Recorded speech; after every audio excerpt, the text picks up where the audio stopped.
एक बार फिर सोया हाथी बीएसएनएल चर्चा में है। हर तरफ उसके सिम की मांग है। आलम यह है कि यूजर सिम को दुकान दुकान ढूंढ रहे हैं, लेकिन वह मिल ही नहीं रहा है।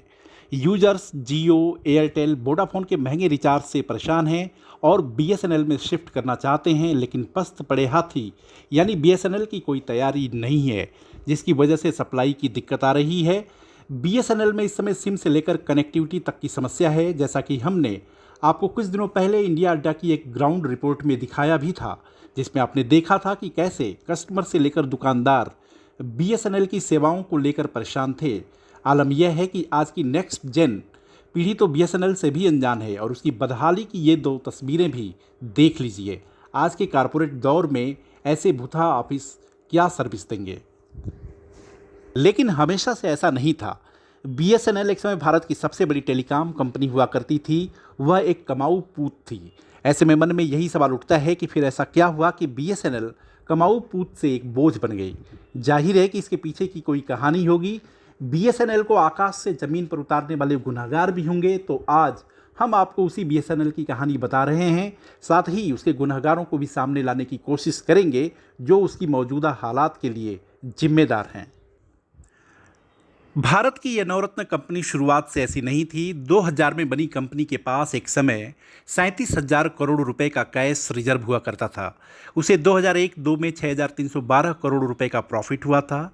उस वक्त सबसे ज़्यादा मुनाफे वाली सरकारी कंपनी भी थी। लेकिन जैसे जैसे बाजार में प्रतिस्पर्धा बढ़ती गई, कंपनी का मुनाफा घटता गया। इसे 2009-10 में पहली बार 1840.7 करोड़ रुपए का घाटा हुआ और उसके बाद ये घाटे में चली गई। तो सवाल उठता है कि ऐसा कैसे हुआ। तो इसकी वजह सरकारी नीतियां और कर्मचारियों का बढ़ता बोझ था। जैसे कई अहम फैसलों के लिए दूरसंचार विभाग पर निर्भर रहना। ऐसे दौर में जब फटाफट फैसले लिए जाते हैं, वहां एक उपकरण खरीदने के लिए फाइलें चलती थीं और इसी का रिजल्ट है कि 5G के दौर में बीएसएनएल 4G सेवाओं के लिए तरस रही है। कंपनी को सभी कामों के लिए टेंडर जारी करना पड़ता था। जब भी कोई टेंडर जारी किया जाता तो आवंटन से पहले मामला कोर्ट तक पहुंच जाता था। इस वजह से 2005-06 से लेकर अक्टूबर 2011 तक कंपनी कोई टेंडर आवंटित नहीं कर पाई, यानी सर्विस बेहतर करने के लिए संसाधन ही नहीं जुटा पाई। ऐसे ही 2010 में जब 3G स्पेक्ट्रम का आवंटन हो रहा था, तब सरकार ने इस शर्त पर कंपनी को स्पेक्ट्रम दिए कि जब 3G स्पेक्ट्रम की नीलामी होगी तो उस समय जो रेट तय होगा उस आधार पर कंपनी पैसे चुकाएगी। यह नहीं देखा गया कि कंपनी के लिए यह सेवाएं प्रॉफिटेबल होंगी या नहीं। इसी तरह उस वक्त वाईमैक्स तकनीक में निवेश का भी फैसला किया गया। इन दो फैसलों से ही कंपनी को 19,000 करोड़ रुपए सरकार को चुकाने पड़े।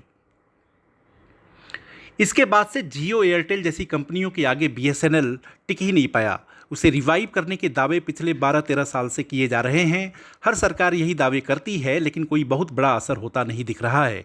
हाल ही में सरकार ने लोकसभा में बताया है कि 2023-24 में बीएसएनएल की कुल आय करीब 3% बढ़कर 21,302 करोड़ रुपए हो गई और इस बीच उसे 1.16 लाख करोड़ का रिवाइवल पैकेज भी दिया जा चुका है। बीएसएनएल की कहानी से साफ है कि उसके गुनहगार उसे करता धरता ही रहे हैं।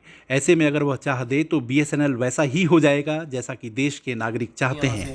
तो जो गवर्नमेंट है अपने अगर टेलीकॉम सेक्टर को मजबूत करे ना, ऐसा नहीं है गवर्नमेंट बहुत बेस्ट नहीं बनाएगी, बहुत मजबूत बना सकती है, मगर गवर्नमेंट कहीं ना कहीं तो दिक्कत में ला रही है चीजों को। उम्मीद है कि आपको बीएसएनएल के गुनहगार कौन हैं उसके बारे में पता चल गया होगा। ऐसे में आपको हमारा वीडियो अगर पसंद आया हो तो लाइक करें, सब्सक्राइब करें और शेयर करें। देखते रहिए इंडिया अड्डा।